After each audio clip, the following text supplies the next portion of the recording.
Subscribe to our channel and press the bell icon to never miss an update from RAU'S IAS. Do not forget to subscribe to our Telegram channel for all the updates and materials. Hello and welcome to Daily News Simplified, an answer to what, why and how of newspaper analysis from the perspective of civil services examination. Today we have taken up Delhi edition of The Hindu newspaper dated 12th of October 2021. The articles which we are going to cover today have been displayed on your screen, and let us now begin the discussion with a very important announcement for all of you. Now prelims is over and it is high time that you change gears and start preparing for the mains examination in a very systematic manner. RAU'S IAS is conducting a seminar on 16th of October in which UPSC toppers of 2020 will share their approach. It will be a great opportunity for you to learn from the people who have aced the examination. In order to know more, visit rauis.com/webinar. The link is also given in the description of the video. Along with this, we want to give the most reliable cutoffs for the prelims 2021. For this, we want you to log into our ELEARN platform and record the answers that you marked in the paper. Based on the submission that we receive by Wednesday, we will announce the cutoffs. This will be a reliable mechanism to find your future course of action. Let us now begin the discussion. Dangerous deadlock appears as a column on page number 6. As winter arrives on the line of actual control, the latest round of talks, the 13th between India and China, ended with no resolution in sight, leaving tens of thousands of soldiers facing the prospect of another harsh cold season on the heights of eastern Ladakh. Now, from the perspective of UPSC Civil Services examination, both the stage of prelims as well as mains, there is nothing much to be gained from this particular column. But what we have realized over time is that whenever newspapers come with their news headlines related to India's border with Pakistan, China or Bangladesh, they often use the term like actual ground position line, line of actual control, international border, line of control. But they never actually describe as to what they mean. But understanding of these kinds of borders and what they mean for security of our country is extremely crucial from the perspective of GS paper 3, where the syllabus line says security challenges and their management in border areas, linkages of organized crime with terrorism. And so in this discussion, we are going to understand different kind of borders which India shares with its neighbors. And so let us start by understanding the simplest of these, which is international border. And so as the name itself suggests, it is a line or it is an area which has been accepted by both the countries to be a border. The country A having absolute sovereignty towards this side, B having this side, and this will be international border. And so there is no ambiguity or there is no doubt as to which place or which location on the map belongs to which country. There is absolutely no confusion over the territorial control as far as these two countries are concerned. Only then it is characterized as an international border. And so the best example of an international border in case of India would be Radcliffe Line. Through our knowledge of history, we know that Radcliffe Line actually divided the British India into India and Pakistan, of course later on from which was derived Bangladesh. And so let us now move on to the map and do some practical work and try to locate the Radcliffe Line on India's map. And so when we talk about India-Pakistan border, the Radcliffe Line starts somewhere over here, it goes here, and then it ends. Then another portion of Radcliffe Line divided India and Pakistan, which later on became Bangladesh. And so these two are the original remnants of Radcliffe Line, which mark the international border of India with that of Pakistan and that of Bangladesh. If we have to be more precise, then international border between India and Pakistan starts in Gujarat and ends at Akhnoor sector in Jammu and Kashmir. And since this is a mutually accepted border by both the countries, it has normal mechanisms to solve day-to-day issues. For example, some person might be crossing the international border, and so the repatriation of that person back to the original country. Apart from that, there are certain checkposts, there are transport lines through which the railways and the buses can cross through. All this available on the international border, normally just like any other international border, and similar is the case with international border with Bangladesh. And so that's why this section with Pakistan never observes any kind of firing, because firing is a result of a dispute between two nations. And so generally this is completely peaceful border. The border with Punjab, the border with Rajasthan, the border with Gujarat. And so that is why these borders are generally not guarded by Indian Army, but rather they are guarded by border security forces, both along the India-Bangladesh as well as India-Pakistan border. And since they allow normal transport of people, and so that is why they also have normal checkposts. And as I've said, since they are normal borders, there are setups for immigration as well as custom controls, because the exchange of not just people but also goods take place from time to time. Of course, since last 2 to 3 years, most of the activities even along the international border between India and Pakistan have been suspended, but nonetheless, they are the accepted borders between India and Pakistan. Now, whenever we talk about the border between India and Pakistan, there are two more components to it. One is line of control and another one is actual ground position line. And to be able to understand what these means, I would like you to go back some time in history at the time of partition, 1947, and you might recall that India and Pakistan entered into quite a bit of war immediately after independence, right? So when India and Pakistan entered into a bit of war just after independence, and as soon as the war stopped, mainly because of the intervention from international community, a ceasefire agreement was signed between the two nations. Along with the ceasefire line was a truce. And so this ceasefire line, which basically means that the person will stay wherever they are, but they are not going to fight further. And so that is what a ceasefire line is, which was accepted as line of control. Because that is line which might not be acceptable to both the nations, but that is the line which actually on ground the two nations are controlling. So just after the independence, a lot of territory of Jammu and Kashmir, or the erstwhile state of Jammu and Kashmir, was captured by Pakistan. Although Indian Army was quite successful in pushing back these Pakistani quite a bit, but before they could be completely pushed into the Pakistani territory, a ceasefire was called, and so Indian Army had to stop pushing them back. And so if we zoom it in, we'll see the line of actual control looks something like this. So you have international border, and then as soon as international border ends, you have the line of actual control starting right from the Akhnur.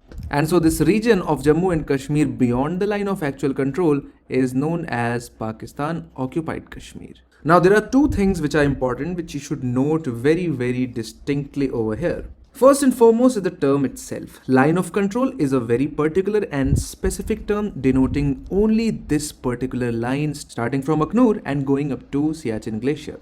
And this particular term cannot be used for any other particular section of border of India with its neighboring country. Although it is a ceasefire line, but it has been delineated on map, which means that both the armies have a map in which they have agreed that these are the points which when connected give result to the line of actual control. Not just that, these agreements have been signed by both the armies. Now there is a difference between an agreement on a border signed between the armies or among the armies and from among the nation states.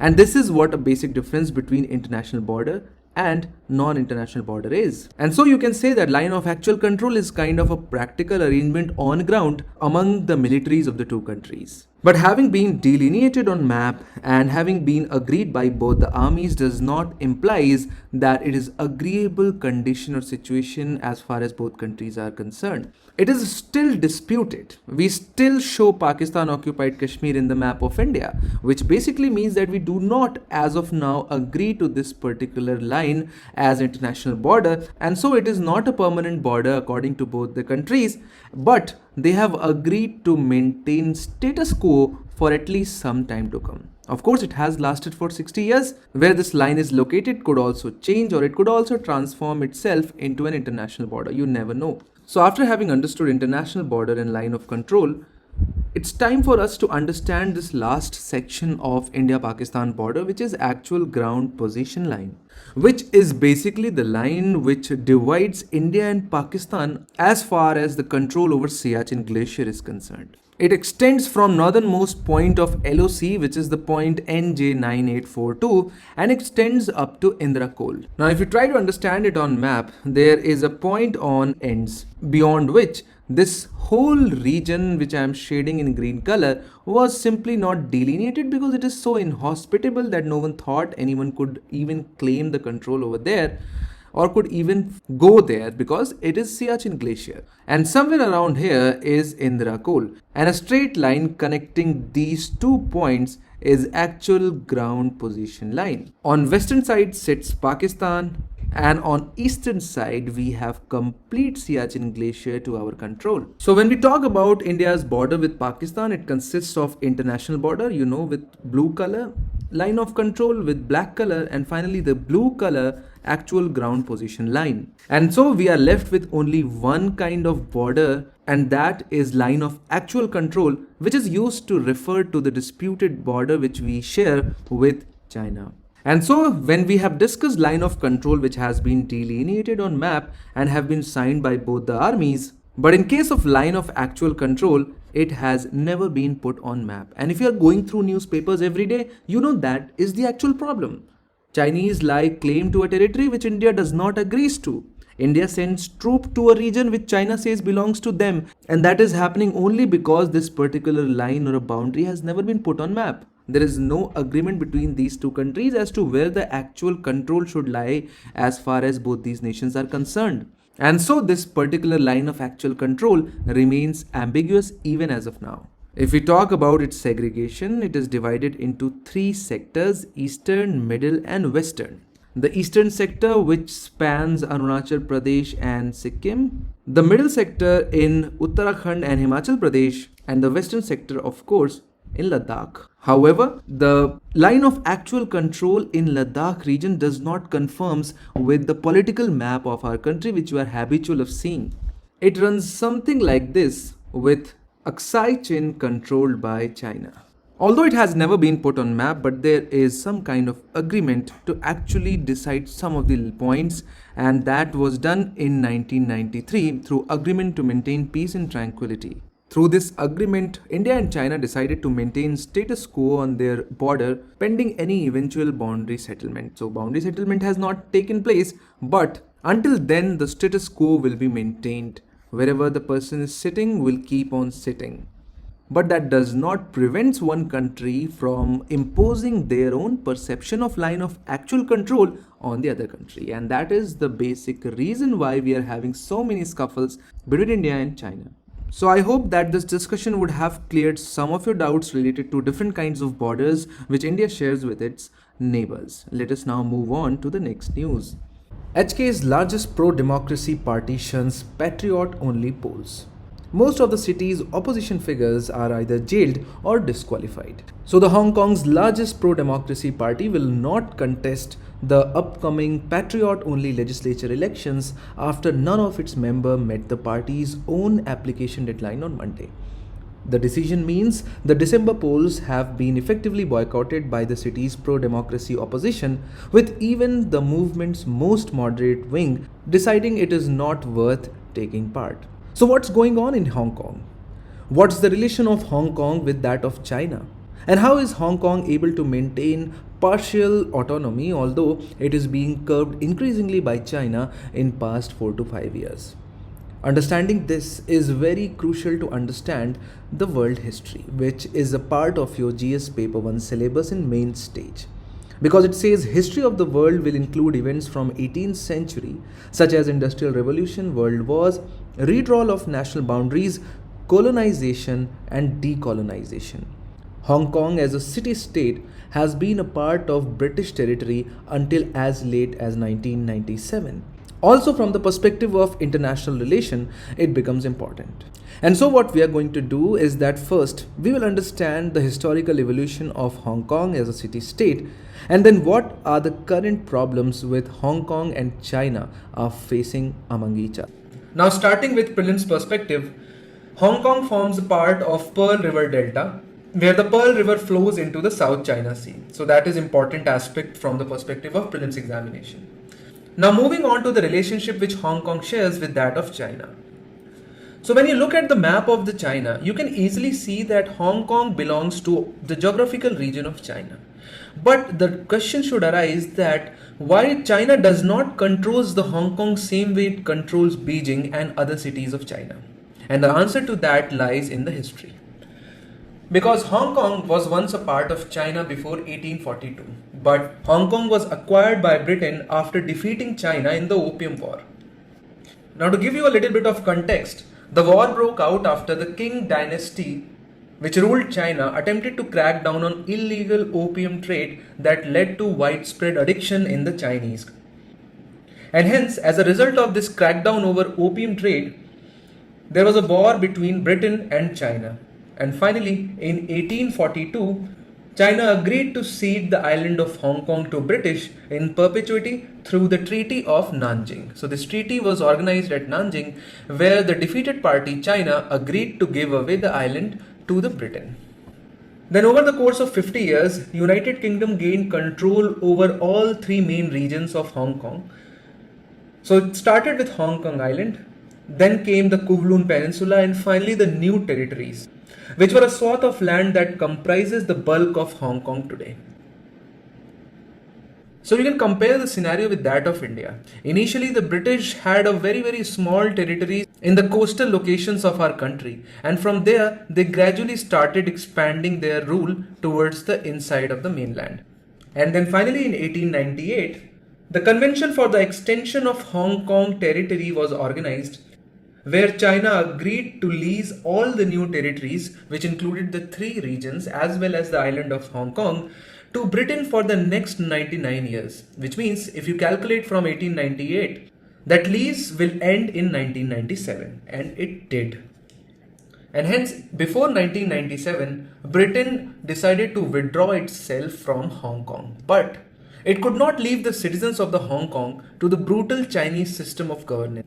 And hence they entered into an agreement according to which, after the British will leave the Hong Kong territories, the Hong Kong will be ruled by a system which has come to be known as one country, two systems, in which the Hong Kong will revert back to Chinese sovereignty, which means that China will be able to legally show the areas and the regions of Hong Kong as its own part.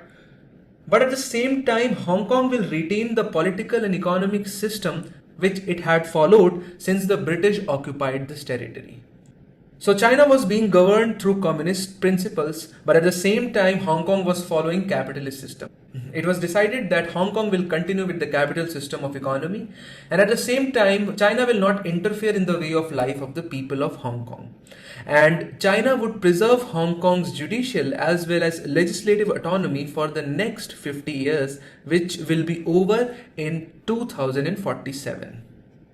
So these were the promises made by China to UK. Now, what we are seeing is that even before the 20 years have expired, since China has gained so much of economic political control, especially in the Asian region, that it has now begun to assert itself, not only with respect to Hong Kong, but also with respect to Taiwan. You can see that it is not allowing its entry at any of the international forums. And hence, a lot of issues have emerged between Hong Kong and China. So first we will discuss the issues which have existed even before the 20 years from 1997, and then we will discuss the issues which have recently emerged due to actions of Chinese government.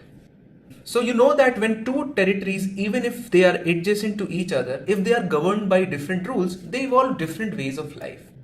And similarly in the case of Hong Kong, this difference of governance over a period of more than 150 years has given rise to cultural differences. For example, most of the people in Hong Kong speak Cantonese, whereas most of the mainland Chinese are Mandarin speakers.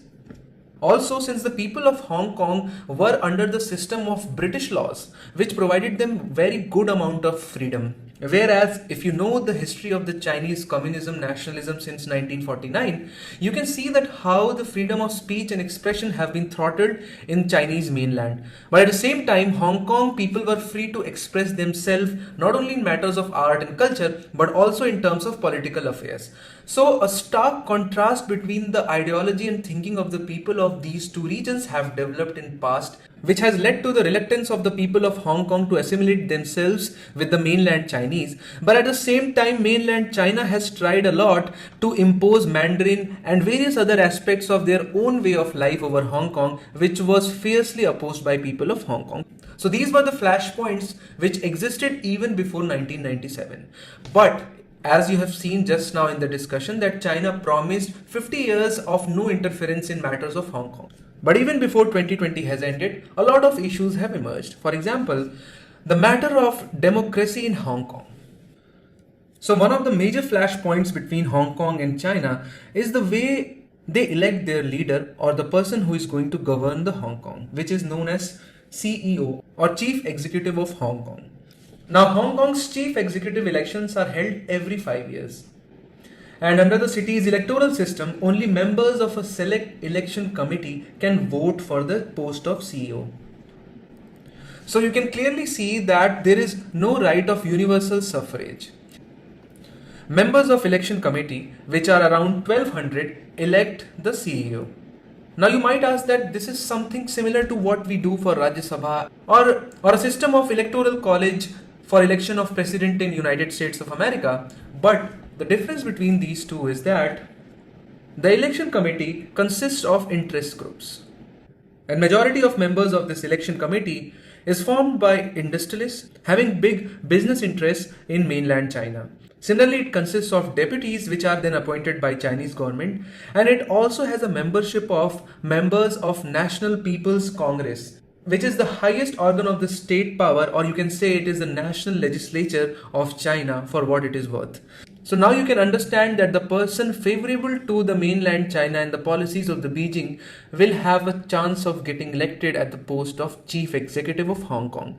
And the people of Hong Kong, being exposed to the ideas of Britain, demand direct elections just like the way it happens in Britain and India and any other part of the world which practices democracy.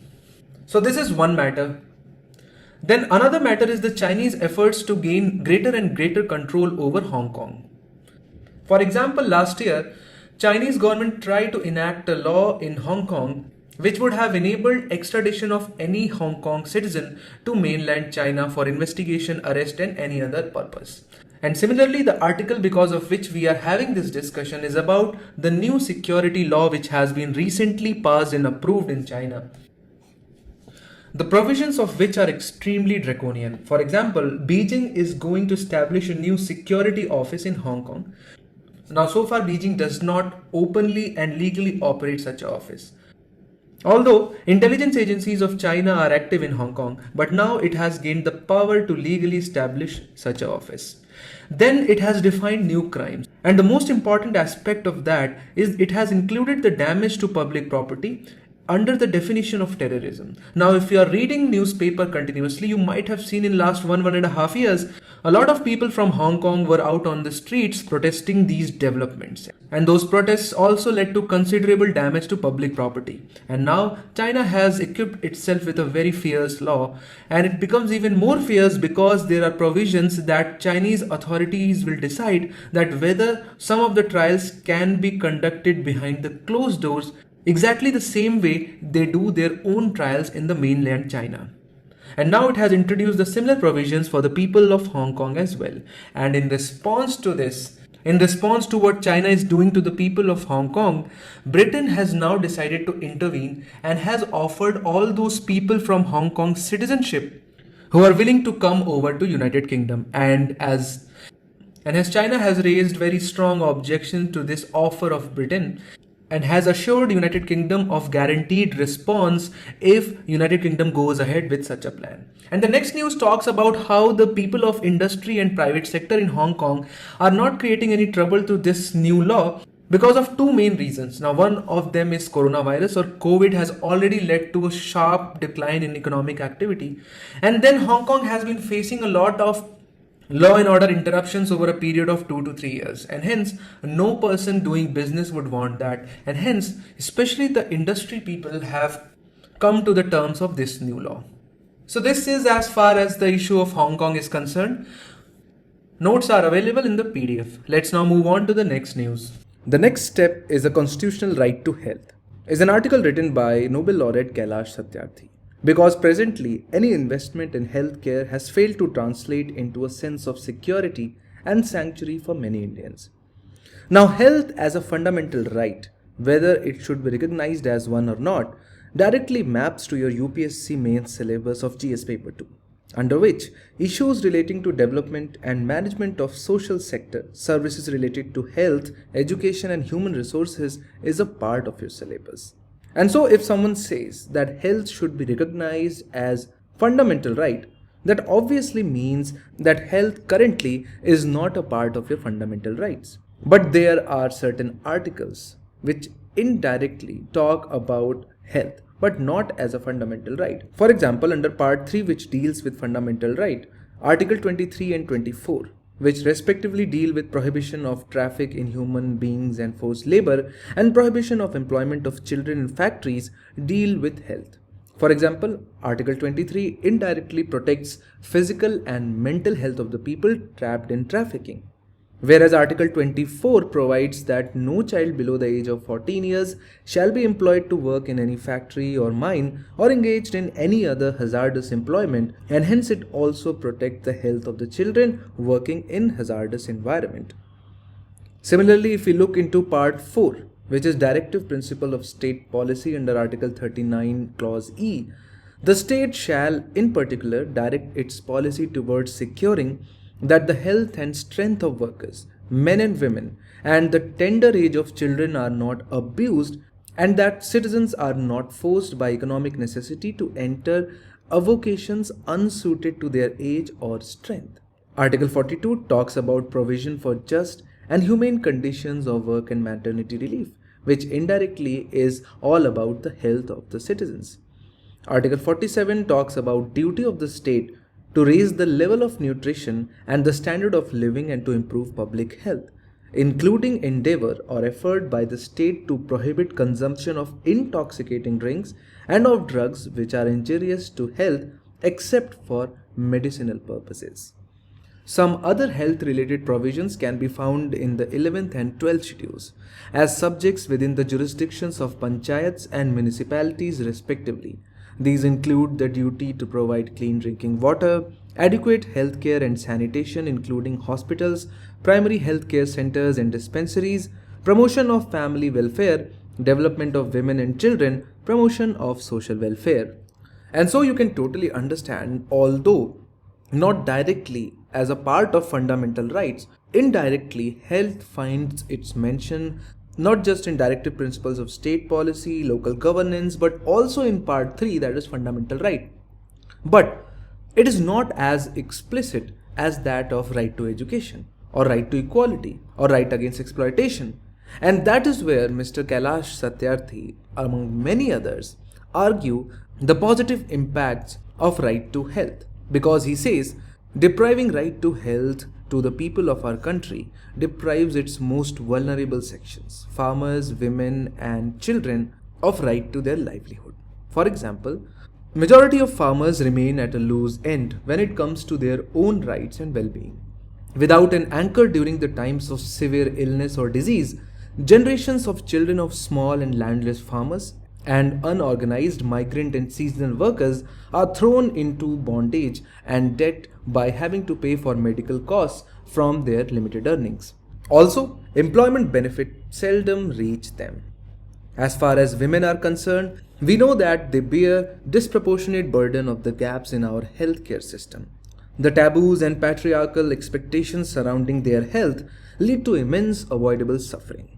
In addition, social and economic challenges prevent them from freely and openly accessing the little care that is available. A right to health would mean that services reach the women where and when she needs them. As far as children are concerned, we know that a large number of children who belong to the poorest and most marginalized communities of our country grow up working in hazardous situations, be it fields, mines, brick kilns, or factories. They are either not enrolled in schools or are not able to attend it due to the pressing financial needs of the family, often because of unexpected out-of-pocket medical expenses. And because of these three factors, because of the betterment of these most vulnerable sections of our society, Kailash Satyarthi argues that it's the time for us to recognize the right to health as a part of the fundamental right, just like we have expanded it from time to time. And so if a person as prominent as Nobel laureate Mr. Kailash Satyarthi is making a case for right to health being recognized as a fundamental right, what our legal jurisprudence has to say? What has been the precedent in the Supreme Court so far? Has Supreme Court said anything about its recognition? As far as the Constitution of India stands today, it does not expressly recognizes the right to health as a fundamental right under Part 3 of the Constitution. However, through judicial interpretation, this has been read into the fundamental right to life and personal liberty under Article 21 and is now considered an inseparable part of right to life. For example, in Francis Corel Millen versus the Administrator of Union Territory of Delhi, the Supreme Court observed that the expression life in Article 21 means a life with human dignity and not mere survival or animal existence. Right to life has a very broad scope which includes right to livelihood, better standard of life, hygienic conditions in the workplace, and right to leisure. And right to health is therefore an inherent and inescapable part of the dignified life. Similarly, in Bandhua Mukti Morcha versus Union of India, Supreme Court held that although the DPSPs are not binding obligations but hold only persuasive value, yet they should be duly implemented by the state. In Paschim Banga Khet Mazdoor Samiti versus State of West Bengal, the Supreme Court observed that the scope of Article 21 was further widened as the court held that it is the responsibility of the government to provide adequate medical aid to every person and to strive for the welfare of the public at large. And so you can clearly understand a constitutional right to health will transform not only the health and well-being of our people, but will act as a leap for the economic and developmental progress of the nation. Let us now move on to the next news. Protecting India's natural laboratories appears on page number 7. Preserving geological heritage is as important as safeguarding biodiversity and cultural heritage. The author of this article, Dr. C.P. Rajendran, argues that, like social diversity, India's geodiversity, or a variety of geological and physical elements of nature, is unique. India has tall mountains, deep valleys, sculptured landforms, long winding coastlines, hot mineral springs, active volcanoes, diverse soil types, mineralized areas, and globally important fossil-bearing sites. And so, according to the author, India should play a very active and key role in protecting these geodiverse sites or geological heritage sites. But India is not doing enough. So what actually is geological heritage? A geological heritage encompasses significant geologic features, landforms and landscape characteristic of nation which are preserved for the full range of values that society places on them, including scientific, aesthetic, cultural, ecosystem, educational, recreational, tourism and other values. And so what is the reason behind India's geological diversity? And so the India's geological diversity can be attributed to the long chain of evolution and evolution of landform through plate tectonics. We know Indian landmass separated from Gondwana land and merged with the southern margins of Eurasian continental landmass. As you can see, the procedure goes something like this. And so the geological features and landscapes that evolved over billions of years through numerous cycles of tectonic and climate upheavals are recorded in India's rock formations and terrains and are a part of country's heritage. As we have already discussed, India has a lot of geological features and some of them quite unique. For example, the Kutch region in Gujarat has dinosaur fossils and is our vision of Jurassic Park. The Tiruchirappalli region of Tamil Nadu is a storehouse of Cretaceous marine fossils. And so the question arises, why do we need to protect these geoheritage sites? We need to protect them because these sites are educational spaces important not only from the scientific point of view, but also for understanding the cultural evolution of the society. For example, if you want to understand Harappan civilization, you would want to study the landscape of Indus River Valley. Then it offers many solutions like dealing with climate change, learning from geological past like warmer intervals during Miocene epoch, whose climate can be reconstructed using proxies and simulations, may serve as an analog for the future climate. It also offers source of revenue and potential to generate employment in the name of geotourism. So what is the current status of the protection of these geoheritage sites in our country? First and foremost, as of now, India does not have any specific legislation and policy for the conservation of geoheritage sites. Though the Geological Survey of India has identified 32 sites as National Geological Monuments, there is not a single geopark in India which is recognized by UNESCO. India, although, is a signatory to the establishment of UNESCO Global Geoparks. The GSI had submitted a draft legislation for geo-heritage conservation to the Ministry of Mines in 2014, but it did not make any impact. Many fossil-bearing sites have been destroyed in the name of development, showing clear lack of policy. Unplanned and booming real estate business along with unregulated stone mining activities is creating a lot of havoc.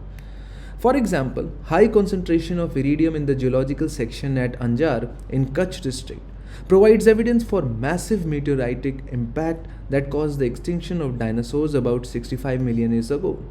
But this site was destroyed due to laying of new railway track in the area. And so now on your own you can understand how important it is for the Government of India and the Parliament to protect these geo-heritage sites. Just like we have started protecting vulnerable and critically endangered species through enactment of Wildlife Protection Act, we also need to bring up legislation to protect these natural geological sites. Let us now move on to the next news. The next news which we are going to take up appears on page number 1, and it is very important from the perspective of prelims examination.